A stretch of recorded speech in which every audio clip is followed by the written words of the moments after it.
Czy wiesz, że przeciętny emeryt w Stanach Zjednoczonych ma kilkukrotnie więcej oszczędności niż Polak w tym samym wieku? Czy to wyłącznie kwestia wyższych zarobków, czy może zupełnie innego podejścia do odkładania pieniędzy i inwestowania? W tym filmie porównamy systemy emerytalne w Polsce i w USA. Chcę skupić się na elementach inwestycyjnych obu systemów. Zobaczysz, jak wygląda długoterminowe inwestowanie za oceanem i u nas. Sprawdzimy, z jakich instrumentów finansowych korzystają Amerykanie, a z jakich my. I czy polski inwestor może wyciągnąć z tego praktyczne wnioski dla siebie. Prośba o suby, lajki i komentarze, a Twoje inwestycje będą miały się jak pączek w maśle.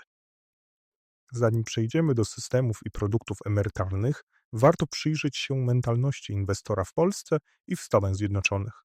To właśnie ten czynnik decyduje, kiedy zaczynamy oszczędzać i jak wielu z nas robi to regularnie.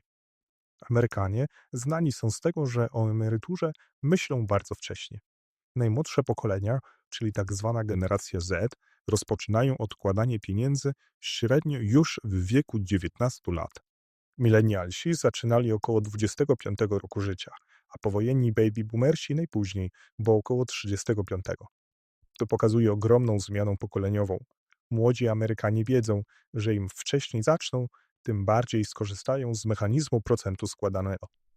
Oszczędzanie emerytalne w USA jest zjawiskiem masowym. Około 60% dorosłych Amerykanów posiada plany emerytalne. Co więcej, w 2024 roku średnia wysokość wpłat na emeryturę sięgnęła rekordowych 14% wynagrodzenia, z czego większość pochodziła bezpośrednio od pracowników. To pokazuje, że oszczędzanie jest elementem kultury finansowej, a nie czymś marginalnym. Oczywiście obraz nie jest idealny. Aż 1/5 Amerykanów powyżej 50 roku życia nie ma żadnych oszczędności emerytalnych. Mimo to punkt startowy i powszechność uczestnictwa w tym systemie są nieporównywalnie wyższe niż w Polsce. W naszym kraju sytuacja wygląda zupełnie inaczej. Młodzi ludzie na ogół nie myślą o emeryturze, a ci, którzy zaczynają, robią to znacznie później niż ich rówieśnicy w USA. Tylko około 20% osób w wieku produkcyjnym posiada konta emerytalne w Polsce. Co więcej, najwięcej kont zakładanych jest przez osoby w wieku 50 lat, czyli wtedy, gdy czasu na budowanie kapitału zostało niezbyt wiele. To oznacza, że w Polsce mechanizm procentu składanego nie ma szans w pełni zadziałać, bo inwestowanie zaczyna się za późno. Na szczęście widoczny jest pozytywny trend. W 2024 roku Polacy otworzyli ponad 650 000 nowych kont emerytalnych, a wartość aktywów w nich zgromadzonych przekroczyła 300 miliardów złotych. To prawie 9% więcej niż rok wcześniej. Szczególnie ważne jest to, że coraz więcej osób inwestuje poprzez konta brokerskie w ramach IKE i IGZE. Jeszcze 5 lat temu korzystało z nich tylko kilka procent oszczędzających. Dziś to już ponad 1/5.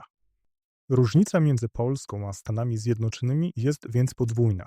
Amerykanie zaczynają bardzo wcześnie i traktują oszczędzanie jako normę. Polacy najczęściej odkładają tę decyzję na później. W USA ponad połowa społeczeństwa ma realne oszczędności emerytalne, a w Polsce tylko co 5. dorosły. To nie brak narzędzi jest problemem, lecz brak edukacji finansowej i zmiana mentalności, która postępuje bardzo powoli. Przejdźmy teraz do polskiego systemu i dostępnych narzędzi. Polski system emerytalny opiera się przede wszystkim na ZUS-ie, czyli obowiązkowej części, którą zna każdy pracujący Polak. To państwowy filar, który w teorii zapewnia podstawowe zabezpieczenie na starość. Jednak realia są takie, że świadczenia z ZUS-u coraz częściej okazują się niewystarczające. Demografia działa na naszą niekorzyść. Coraz mniej osób pracuje, a coraz więcej pobiera emerytury. Efekt jest prosty do przewidzenia. Przeciętne świadczenia będą coraz niższe w relacji do zarobków. Dlatego coraz większego znaczenia nabierają dodatkowe formy oszczędzania i inwestowania. Pierwszą z nich jest IKE, indywidualne konto emerytalne, które powołano ustawą w 2004 roku. To narzędzie, które pozwala inwestować w fundusze, obligacje, a także poprzez giełdę. Główną zaletą jest zwolnienie z podatku od zysków kapitałowych, czyli słynnego podatku Belki, o ile środki wypłacimy dopiero po osiągnięciu wieku emerytalnego. IGZE, czyli indywidualne konto zabezpieczenia emerytalnego, pojawiło się dekadę temu. Działa podobnie jak IKE, ale dodatkowo daje korzyści podatkowe w momencie wpłat. Możemy je co roku odliczyć od podstawy opodatkowania, co jest atrakcyjne szczególnie dla osób z wyższymi dochodami. To benefit tu i teraz.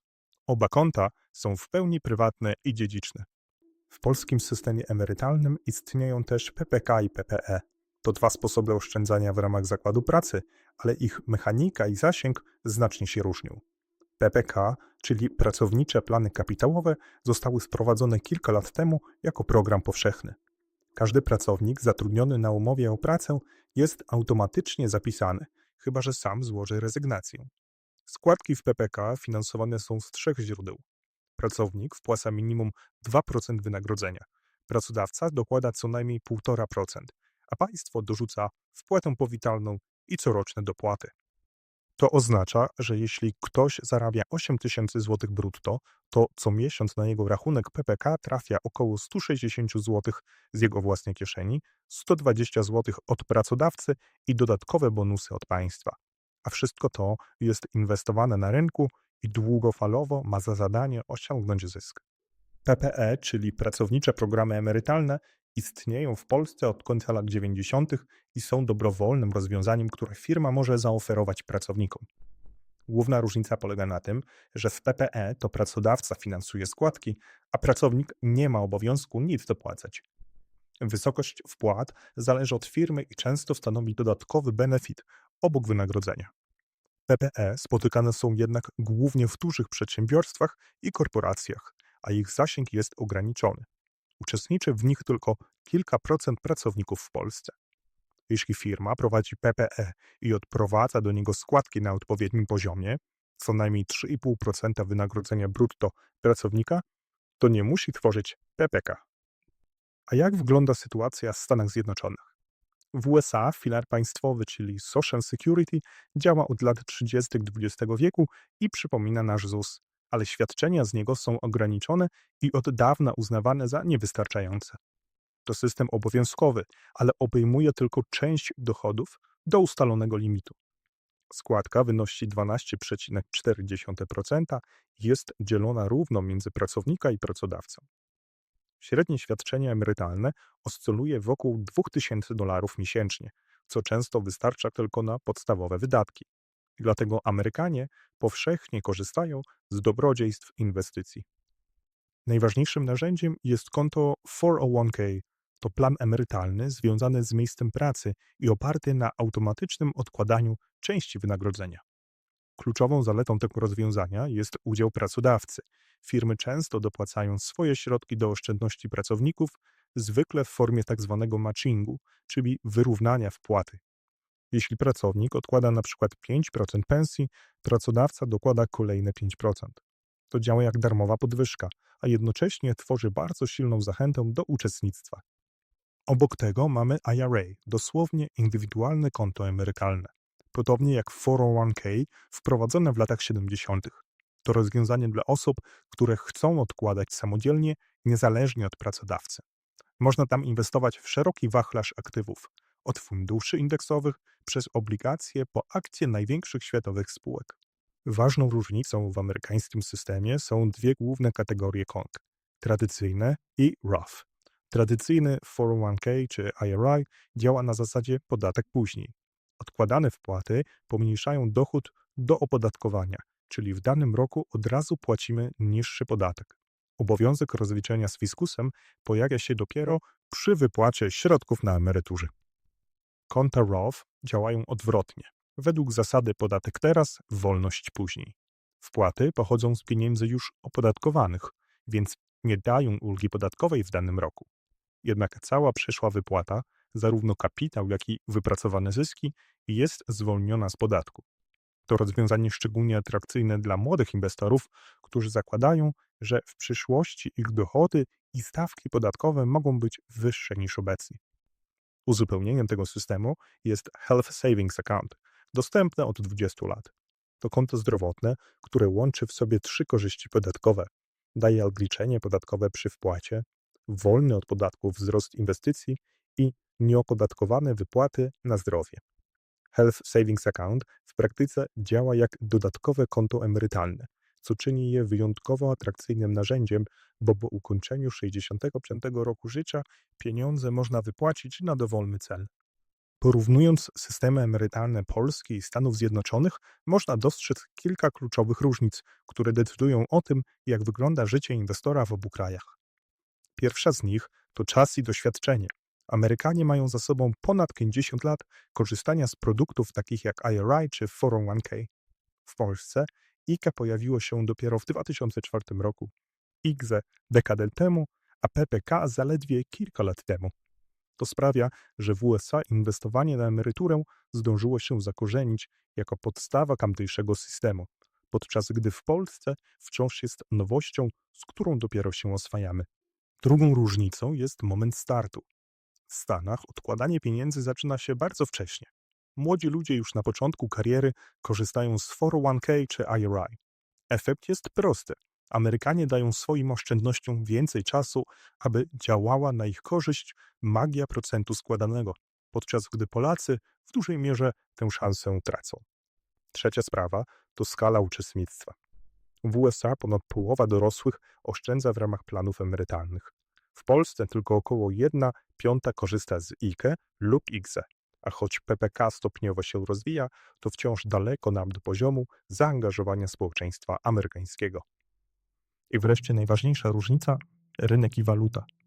Polscy inwestorzy, nawet mając dostęp do globalnych instrumentów przez IKE czy IGZE, w praktyce najczęściej lokują środki lokalnie, w złotówkach w polskich funduszach i na warszawskiej giełdzie.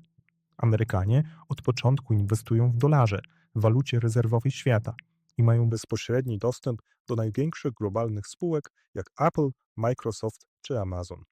To oznacza, że ich oszczędności rosną w innym tempie i przy mniejszym ryzyku walutowym. Jakie praktyczne wnioski płyną z tego zestawienia dla polskiego inwestora? Po pierwsze, nie licz wyłącznie na ZUS. To tylko minimum. Po drugie, korzystaj z ulg podatkowych. IKE, IGZE i PPK mogą realnie zwiększyć stopę zwrotu Twoich inwestycji. Po trzecie, dywersyfikuj globalnie. Nie ograniczaj się do polskiej giełdy i złotówki. Wykorzystuj ETF-y i akcje zagraniczne dostępne także na IKE i IGZE. Po czwarte, zacznij jak najwcześniej. Nawet małe kwoty, ale regularnie inwestowane przez 20 lat mogą stworzyć solidny kapitał. Innymi słowy, z amerykańskiego systemu nie musimy kopiować samych narzędzi, bo mamy swoje odpowiedniki. Musimy skopiować mentalność i bycie konsekwentnym. Jeśli chcesz więcej treści o inwestowaniu, subskrybuj ten kanał. Wspólnie budujemy w Polsce nową kulturę inwestowania. Do zobaczenia w kolejnym materiale.